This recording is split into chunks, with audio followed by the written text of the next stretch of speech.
गोत्रोद्भवस्य नाभागवर्मणो रघु महाराजवर्मणो नप्रे चतुस्सागरपर्यन्तं गो ब्राह्मणेभ्यः शुभं भवतु वासिष्ठमैत्रावरुणकौण्डिन्यप्रियार्षेय प्रवरान्वितवसिष्ठगोत्रोद्भवस्य अज महाराजवर्मण पौत्राय चतुस्सागरपर्यन्तं गो ब्राह्मणेभ्यः शुभं भवतु वासिष्ठमैत्रावरुणकौण्डिन्यप्रियार्षेय प्रवरान्वितवसिष्ठगोत्रोद्भवस्य दशरथ महाराजवर्मण पुत्राय चतुस्सागरपर्यन्तं गो ब्राह्मणेभ्यः शुभं भवतु वासिष्ठमैत्रावरुणकौण्डिन्यप्रियार्षेय प्रवरान्वित वसिष्ठगोत्रोद्भवस्य श्री रामचंद्रवर्मणो साक्षात् नारायण स्वरूपाय వరాయ అయ్యా రామచంద్రుడు ఎవరయ్యా అంటే ఇప్పుడు మనకు మంత్రంలో చెప్పడం జరిగింది. ఆయన ఎవరయ్యా అంటే ఆయన కౌండిన్య ప్రియాశేయ గోత్రంలో వశిష్ఠ గోత్రంలో పుట్టినటువంటి వాడు. ఆయన గోత్రం ఏమిటయ్యా రామచంద్ర స్వామిది అంటే వశిష్ఠ గోత్రము. నాభాగవర్మణ మహారాజు యొక్క ముని మనవడు. అదే విధంగా వశిష్ఠ మహర్షి యొక్క మనవడు.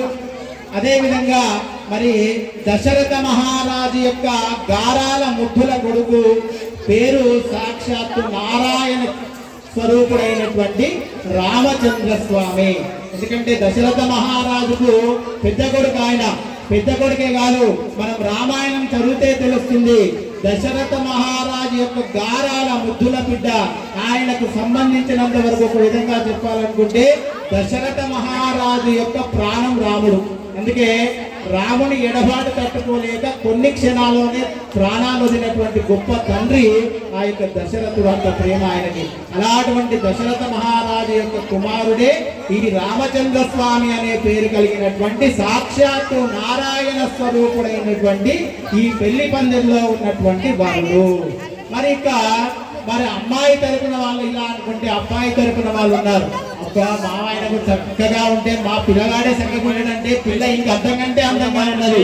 అబ్బా ఎక్కడి నుంచి తీసుకొచ్చిర్రా ఇంత అందగత్త అయినటువంటి సీతమ్మ తల్లిని అని చెప్పి మరి అబ్బాయి తరపున వచ్చినటువంటి బంధువులందరూ కూడా అనుకుంటున్నారట. మీరు అదానికి కూడా ఇబ్బంది పడాల్సిన అవసరం లేదు. మరి సీతమ్మ తల్లి కూడా ఆమె పుట్టుపూర్వోత్తరాలను కూడా మనం ఇక్కడ చెప్పుకుందాం. ఓం చతుస్సాగరపర్యంతం గో బ్రాహ్మణేభ్యః శుభం భవతు ఆంగీరసాయాస్య గౌతమత్రయార్షేయ ప్రవరాన్విత గౌతమ గోత్రోద్భవస్య స్వర్ణరోమ మహారాజవర్మణో నప్రే చతుస్సాగరపర్యంతం గో బ్రాహ్మణేభ్యః శుభం భవతు ఆంగీరసాయాస్య గౌతమత్రయార్షేయ ప్రవరాన్విత గౌతమ గోత్రోద్భవస్య అశ్వరోమ మహారాజవర్మణ పౌత్రే చతుస్సాగరపర్యంతం గో బ్రాహ్మణేభ్యః శుభం భవతు గౌతమ గోత్రోద్భవస్య క్షీరధ్వజ జనక మహారాజవర్మణ పుత్రే ఆంగిరసాయాస్య గౌతమత్రయార్షేయ ప్రవరాన్విత గౌతమ గోత్రోద్భవాన్ ఆయో నిజాం సాక్షాత్ లక్ష్మీ స్వరూపిణీం సీతానాంనీం కన్యాం. అమ్మా మరి సీతమ్మ తల్లి ఎవరు అంటే మనకి ఇక్కడ చెప్తా ఉన్నారు. ఆమె గౌతమస గోత్రంలో పుట్టినటువంటిది. గౌతమ గోత్రంలో పుట్టినటువంటి అమ్మాయి. స్వర్ణరోమ మహారాజు యొక్క ముని మన్మరాలు. అదే విధంగా గౌతమ గోత్రంలో పుట్టినటువంటి అశ్వరోమ మహారాజు యొక్క మనమరాలు. అదేవిధంగా ఆ యొక్క సీతమ్మ తల్లి జనక మహారాజు యొక్క గారాల పుత్రిక. అయోనిజగా పుట్టినటువంటి సీతమ్మ తల్లి సాక్షాత్తు లక్ష్మీ స్వరూపిణి ఆ యొక్క కన్య మన ఎదురుగా ఉన్నటువంటి వధువు. వారిద్దరికీ వివాహం జరుగుతా ఉంది. ఒక్కసారి అందరు చేతులు జోడించుకోండి.